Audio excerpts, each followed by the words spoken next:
देवियों सज्जनों, हज़रातों ख़वातीन एंड लेडीज़ एंड जेंटलमैन, मैं फ़िरोज़ बख्त अहमद, चांसलर मौलाना आज़ाद नेशनल उर्दू यूनिवर्सिटी हैदराबाद आपसे मुखातिब हूँ।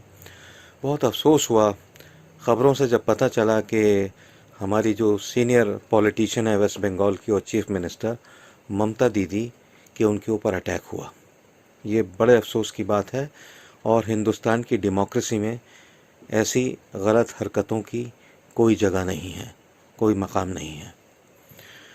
मैं खुदा से दुआ करता हूँ कि वो जल्द अज जल्द रूबा सेहत हों और वो एक बहादुर महिला हैं, उनके अंदर स्ट्रगल करने की, लड़ने की बहुत शक्ति मौजूद है। वो वापस आए मैदान में और फिर नंदीग्राम में अपना जो उनका कन्वेंसिंग है उसको शुरू करें। लेकिन एक बात मुझे ये समझ में नहीं आती, वो ये है कि स्टेट की जो वहाँ सिक्योरिटी है वो क्या कर रही थी।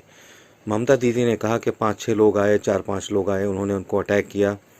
हाउ इज़ इट पॉसिबल कि 3 टियर एनएसजी की और पुलिस की और क्या क्या सब की सिक्योरिटी होती है, प्राइम मिनिस्टर से कम उनकी सिक्योरिटी नहीं है। इसमें ऐसा कैसे पॉसिबल हुआ? इससे दो बातों की तरफ जो है हमारा ख्याल जाता है। पहला इशारा तो यह है कि वेस्ट बंगाल की जो सिक्योरिटी पोजीशन है, सिचुएशन है, दैट इज़ इन जिटर्स, वो बहुत ख़राब है। और दूसरी बात यह कि कहीं ऐसा तो नहीं है एक प्लॉय है, ये एक प्लॉट है।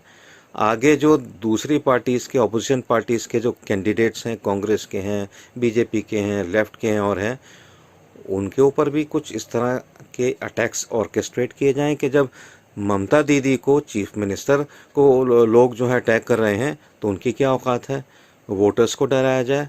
मैं समझता हूं कि जो अपोजिशन पार्टीज़ हैं they should work on this line.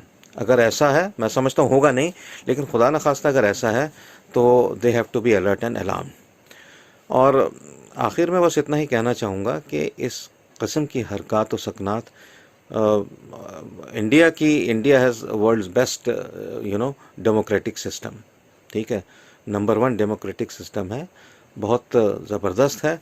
और इसमें अगर इस तरह से होता है तो शुकूक व शुबहात तो जाते ही हैं। कुछ लोग ये भी कहते हैं कि तृणमूल कांग्रेस ने लोगों की सिंपैथी गेन करने के लिए, लोगों की हिमायत अपनी तरफ करने के लिए कि BJP was on a very fast track, बहुत तेज़ गाम तरीक़े से लोगों का कॉन्फिडेंस जीत रहे थे, क्योंकि वेस्ट बंगाल की हालत बहुत ख़राब है।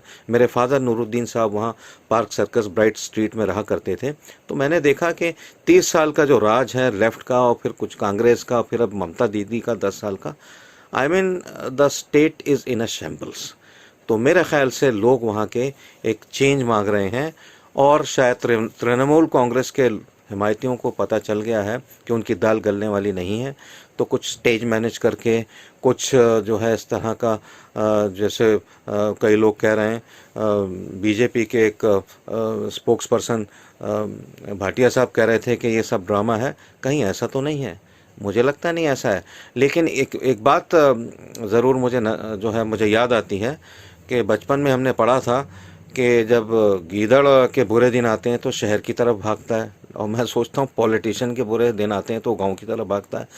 और एक और हमने सुना था अपने बुज़ुर्गों से कि 60-70 की उम्र में कुछ लोग ऐसे होते हैं जो सठिया जाते हैं। तो मैं समझता हूँ, मैं ममता जी के लिए ये नहीं कह रहा हूँ, लेकिन ममता जी को मैं राय देना चाहूँगा, क्योंकि उनकी बड़ी इज्जत, बड़ा उनका रिगार्ड करता हूँ, कि इन चीज़ों से बचें। ये ताबड़तोड़, भाग दौड़, उठा पटक, ठीक है, आप बहुत you are a good leader, लेकिन इस तरह के जो आपका टोन और टेन्योर है, जो आपका किरदार नज़र आ रहा है आजकल टीवी पे जो हम देखते हैं, उससे लगता है बहुत ज़्यादा घबराई हुई हैं, बहुत ज़्यादा आप, ऐसा लगता है कि कहीं ना कहीं आपने डिफीट को जो है उसको जो है एक्सेप्ट कर लिया है।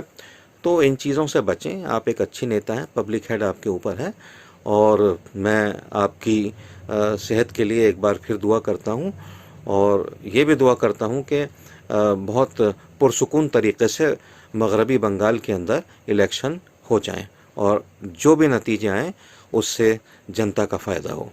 जय हिंद, बहुत बहुत शुक्रिया।